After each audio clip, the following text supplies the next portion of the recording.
ভাল বস্তু খাব মন যায়, সৰহকৈও খাব মন যায়।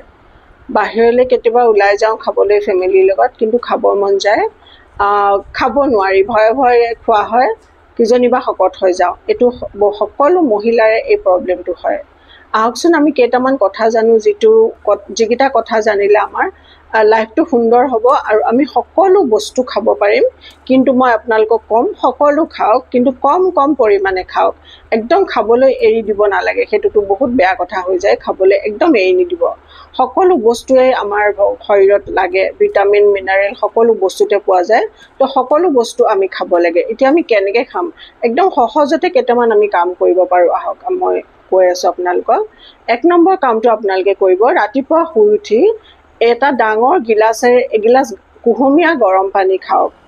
আৰু সেই পানীগিলাচ খাওঁতে জেনেৰেলি আমি যেনেকৈ ধুপধুপকৈ পানীগিলাচ এবাৰতে খাই শেষ কৰোঁ, সেইটো কাম একেবাৰে নকৰিব। অকণমান বহি লৈ পেলাই সুন্দৰকৈ পানীগিলাচ এঢোক দুঢোককৈ পানীগিলাচ খাওক, অকণমান টাইম লৈ পেলাই খাওক।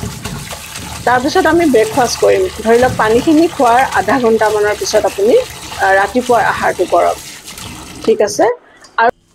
আৰু তাৰ নেক্সট যেতিয়া আহাৰটো কৰিব আপুনি, দুপৰীয়াৰ ধৰি লওক লাঞ্চেই কওক, দুপৰীয়াৰ ভাত যিটো আমি খাওঁ, সেই খানাখিনিৰ লগত আপুনি এখন প্লেট লওক, যিখন প্লেটত আপোনাৰ কেঁচা বস্তু থাকিব।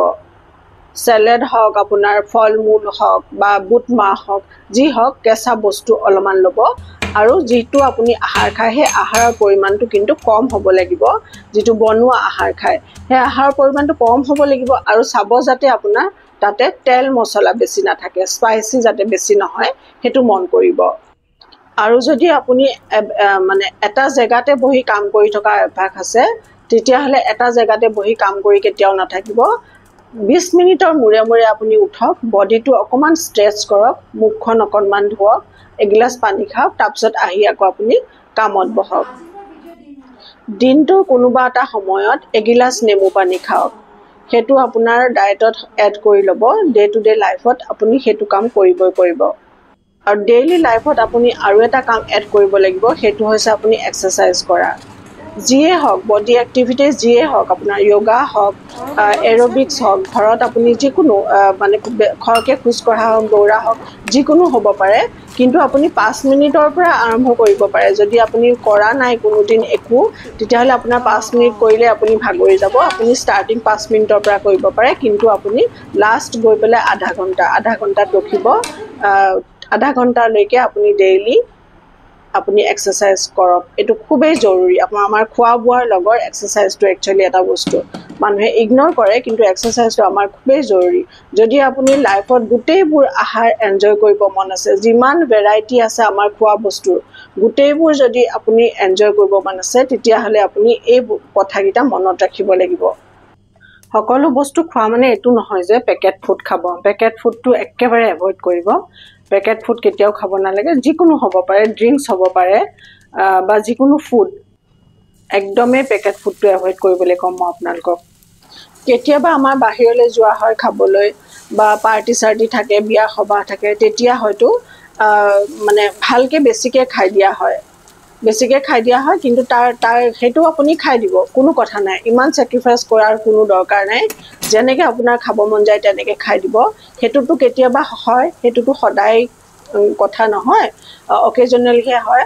চ' খাই আহি পেলাই তাৰ পিছৰ যিটো ডায়েট হয়, পিছৰ ডায়েটটো কিন্তু আপুনি স্কিপ কৰিব। খুব বেছি ভোক লাগিলে আপুনি এটা বা এডোখৰ আপুনি এপল খাব পাৰে, এগিলাচ নেমু পানী খাব পাৰে, কিন্তু আপুনি হেভি ডায়েট তাৰপিছত আপুনি কেতিয়াও নল'ব। ৰাতি আহাৰটো 7টা বা 7:30টাৰ ভিতৰত আপুনি কৰক। তাৰপিছত আপুনি আহাৰ খাবলৈ ৰৈ নাথাকিব। এনেও যেতিয়া বেলি ডুবোৱাৰ পিছত আমি আহাৰ খাওঁ, সেই আহাৰখিনি আচলতে আমাৰ কোনো কামত নাই, এইখিনি জাবৰলৈ পৰিৱৰ্তন হয়।